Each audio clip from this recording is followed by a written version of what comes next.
সারা দেশে চলছে আন্দোলন, বিক্ষোভ, সমাবেশ।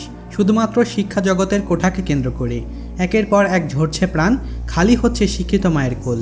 সরকারি চাকরি কোঠা ব্যবস্থা সংরক্ষণের দাবিতে শিক্ষার্থী ও চাকরি প্রত্যাশীদের আন্দোলনের মধ্যে ঢাকা, চট্টগ্রাম ও রংপুরে সংঘর্ষে শিক্ষার্থী, পথচারী সহ 6 জনের প্রাণ গেছে। কিন্তু তারপরেও তারা বিক্ষোভ চালিয়ে যাচ্ছে। আর সেই বিক্ষোভের মৃত ব্যক্তিকে সঙ্গে নিয়ে মিছিল করছে সেই বিশ্ববিদ্যালয়ের শিক্ষার্থীরা। হ্যাঁ বন্ধুরা, আমরা কথা বলছি কোঠা আন্দোলনের প্রাণ ঝরানো রংপুরের এই ছাত্র। রোকেয়া বিশ্ববিদ্যালয়ের কোঠা আন্দোলনকারী শিক্ষার্থীদের সঙ্গে পুলিশের সংঘর্ষ হয়। এতে আবু সাহিদ নামে এক শিক্ষার্থী নিহত হন। আবু সাহিদ বেরবির ইংরেজি বিভাগের 12তম ব্যাচের শিক্ষার্থী। প্রত্যক্ষদর্শীরা জানান, আন্দোলনকারী শিক্ষার্থীরা মিছিল নিয়ে শহরের শাহবাগ এলাকা থেকে ক্যাম্পাসের দিকে যাচ্ছিল। এ সময় ক্যাম্পাসে প্রবেশের চেষ্টা করলে পুলিশ তাদের বাধা দেয়। এক পর্যায়ে পুলিশের সঙ্গে সংঘর্ষ বেঁধে যায়। এই সময় পুলিশ আন্দোলনকারীদের লক্ষ্য করে রাবার বুলেট ছুড়ে। এতে আহত হয়ে আবু সাহিদ প্রাণ হারান। পরে আবু সাহিদকে রংপুর মেডিকেল কলেজ হাসপাতালে নেওয়া হয়।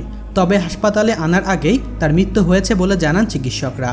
ঢাকাসহ দেশের বিভিন্ন স্থানে আন্দোলনকারীদের সঙ্গে ছাত্রলীগ ও পুলিশের দিনভর সংঘর্ষের ঘটনা ঘটে। এতে ঢাকা, চট্টগ্রাম ও রংপুরে 6 জন নিহত হয়েছেন। রাজধানীতে সংঘর্ষে 1.5 শতাধিক আহত হওয়ার খবর পাওয়া গিয়েছে। পীরগঞ্জ উপজেলার মদখালী ইউনিয়নের বাহানমপুর গ্রামে নিহত আবু সাঈদের বাসায় এমন দৃশ্য চোখে পড়ে। এ সময় কান্নাজড়িত কণ্ঠে নিহত আবু সাঈদের বোন সুমি বলেন, আমার ভাইকে ওরা মেরে ফেললো কেন?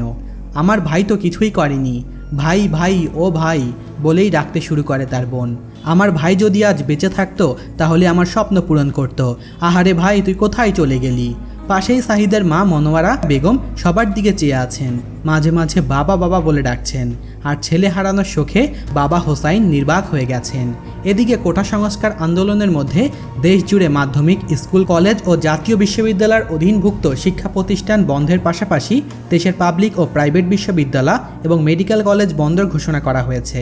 সেই সঙ্গে শিক্ষার্থীদের আবাসিক হল ত্যাগ করে নিরাপদ আবাসস্থলে অবস্থানের নির্দেশও দেওয়া হয়েছে।